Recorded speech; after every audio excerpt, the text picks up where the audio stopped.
প্রিয় দর্শক বন্ধুরা, এই মুহূর্তে আমরা চলে এসেছি আধার ইউসিএলের যে বাইপাস আইডি রয়েছে সেই আইডি ড্যাশবোর্ডে। তো আজকের এই ভিডিওর মাধ্যমে আমরা অবশ্যই আপনাদেরকে দুইটা আইডি দেখাবো।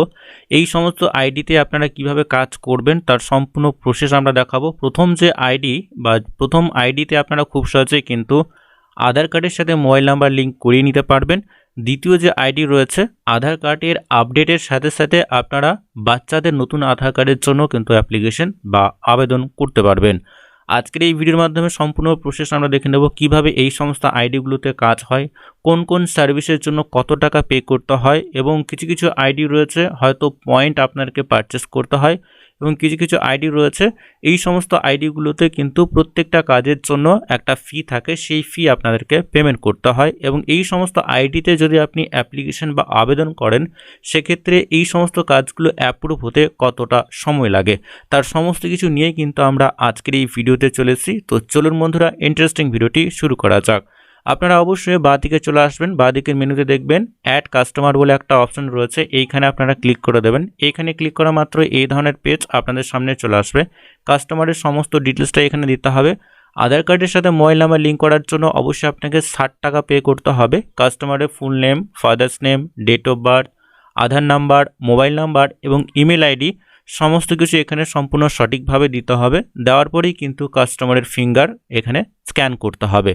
তো প্রত্যেকটা স্ক্যানের ক্ষেত্রেই কিন্তু অবশ্যই মনে রাখবেন 70% এই আইডিতে কিন্তু হতে হবে, তবেই কিন্তু আপনার অ্যাপ্লিকেশন সাকসেসফুলভাবে সাবমিট হবে এবং সেটা অ্যাপ্রুভ হবে। তো প্রথমত আমরা এখানে স্ক্যান করে নেব, অর্থাৎ কাস্টমারের যে ফিঙ্গার রয়েছে সেগুলো স্ক্যান করে নেব। এবং অবশ্যই এখানে যদি 70%-এর ওপর হয় অবশ্যই সেটা রেখে দেবেন। যদি 70%-এর নিচে হয় তাহলে অবশ্যই কিন্তু সেটা আবারও আপনারা স্ক্যান করে নেবেন। তো এই প্রত্যেকটা স্ক্যান আপনারা সম্পূর্ণ সঠিকভাবে করে নেবেন এবং প্রত্যেকটাই কিন্তু 70%-এর ওপর রাখবেন। এইটুকুটা কমপ্লিট হওয়ার পরে অবশ্যই আপনারা রিচেক বা ভেরিফাই করে নেবেন, অর্থাৎ মোবাইল নাম্বার অবশ্যই একবার রিচেক করে নেবেন, দেন আপনারা সাবমিটে ক্লিক করে দেবেন।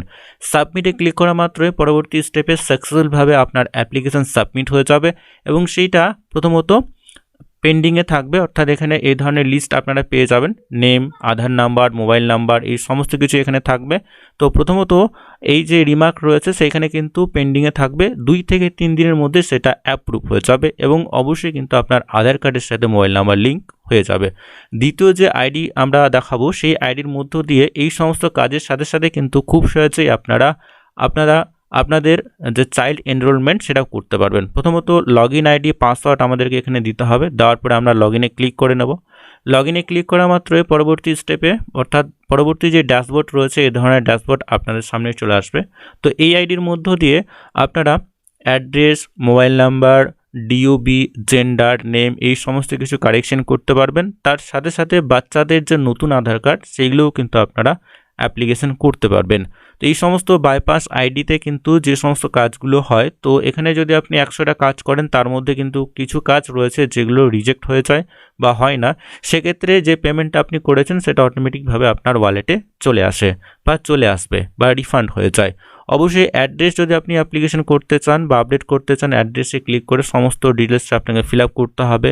যদি ডিওবি আপনি কারেকশন করতে চান, আপনি এই সমস্ত চেকবক্সগুলো রয়েছে এগুলো আপনাকে চেক করতে হবে যে বিষয়টা আপনি আপডেট করতে চান। এবং বাচ্চাদের আধার কার্ডের জন্য অ্যাপ্লিকেশন করতে গেলে অবশ্যই কিন্তু আপনাকে বাচ্চাদের যে আধার কার্ডের বা বাচ্চার যে ডিটেলস সেটা অবশ্যই দিতে হবে। এখানে চাইল্ড এনরোলমেন্টের অপশন রয়েছে, এখানে ক্লিক করে কিন্তু সমস্ত ধরনের কাজগুলো করতে হবে। এবং এখানেও কিন্তু এখানে 5টা ফিঙ্গার অবশ্যই আপনাকে স্ক্যান করতে হবে, তারপরে অবশ্যই আপনারা এখানে সাবমিট করতে পারবেন। তো প্রত্যেকটা আইডির ক্ষেত্রে কিন্তু আলাদা ধরনের ড্যাশবোর্ড রয়েছে, ঠিক আছে। এই আইডিতে আপনারা দেখবেন ডান দিকের উপরে সমস্ত ধরনের মেনুগুলো রয়েছে, সেখান থেকেই সমস্ত ধরনের কাজগুলো আপনারা করতে পারবেন।